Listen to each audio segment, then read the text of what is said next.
My name is Wiley Griffin. I'm Decatur County, Bainbridge, Georgia, and I'm 259 miles away.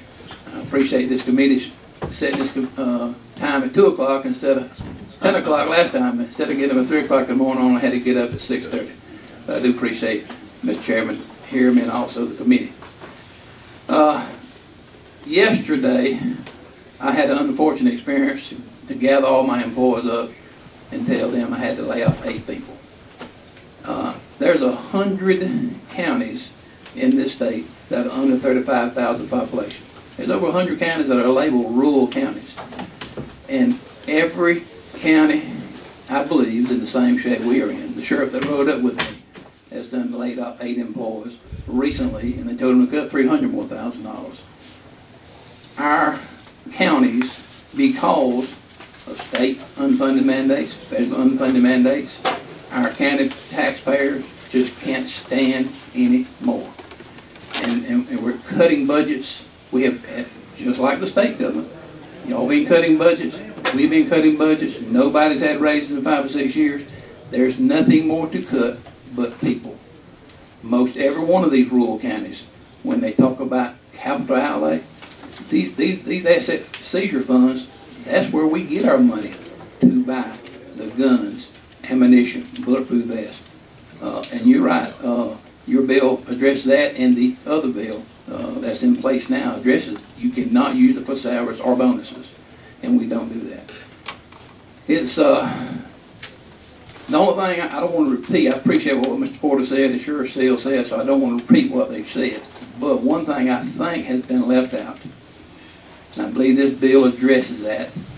When a state trooper pulls over an individual, this money will now start going to the state. So let me tell you why that's going to cause a problem. The state troopers, we work great with our state troopers. They do a good job.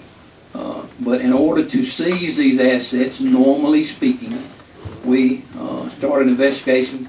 It can go on for 6 months or for years. To put a good investigation together, to take these drug dealers, the real drug dealers that are destroying our society, out of place. It takes a long time. What you're going to have, this case that we work on for so long, and a trooper makes a traffic stop, and then they're going to get that money. It's going to cause some ill feelings.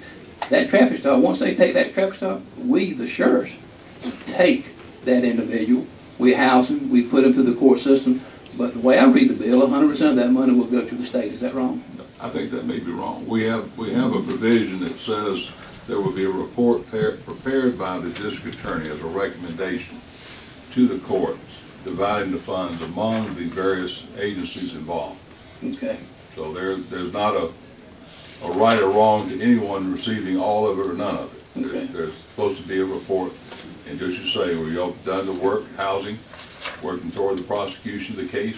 There will be involvement from the sheriff's office and participation. Okay. Because I'm already experiencing, because these asset funds are so important to everybody in this economic bad time, I'm already having problems with the federal authorities. Basically, they tell us, the DEA agent tells us, hey, don't work this case because, we want to work it. Y'all will lay off, so we lay off of it because they say it's a 2-county case. Well, when it comes down, yeah, the 2-county case was Decatur County, and over the line in Miller County, they sold some synthetic marijuana over the counter of the 7-Eleven. This guy's on 2 7-Elevens, one in Decatur County, one in Miller County, and so therefore they try to take it federal, and they want to take the 100 acres that we was going to see. He's an underground grower of marijuana, destroying our society, and the federal drug task force wants to come in and take our money. It's going to happen. This bill will get us going toward fighting each other. I see it coming the way I read the bill with the GBI and the State Patrol for these funds and all. Fortunately, I had Vernon King in my office 2 days ago. He didn't realize his office was 259 miles and still stay in Georgia. He was in my office 2 days ago. He's helping with that. I think we got that worked out. He understood what we did. We took a major drug dealer down, and I believe that he's going to help us with that. Jay Powell said with some too. But I don't want to get off on a tangent. I know what a tangent is, but I'm just talking from a rural South Georgia sheriff. We don't have nothing but agriculture, and our county taxpayers can't take any more. Wiley Griffin was the governor of the state of Georgia, from Bama, Georgia. He put a bypass in 1959 around Georgia. He said, we're going to connect this. We're going to connect South Georgia to Atlanta via Columbus, Georgia. That was in 1959, 53 years ago. Roy Barnes came down in 1998 and said, I got a plan. We're going to get 27 highway 4 lanes because it'll take 38% of I-75 traffic off of I-75 and put it through southwest Georgia so y'all have something besides agriculture. Well, there's another governor elected from Perry, Georgia. And you know he wasn't going to go into the Cracker Barrel in Perry, Georgia and say, hey, I got a plan to take 38% of y'all's business away. So it stopped.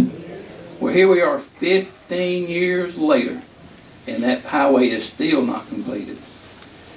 And there's 50 miles of it is still a 2-lane road. There's not even any bulldozers on it. And that brings me to say, this bill, the House bill will destroy us. It'll devastate us.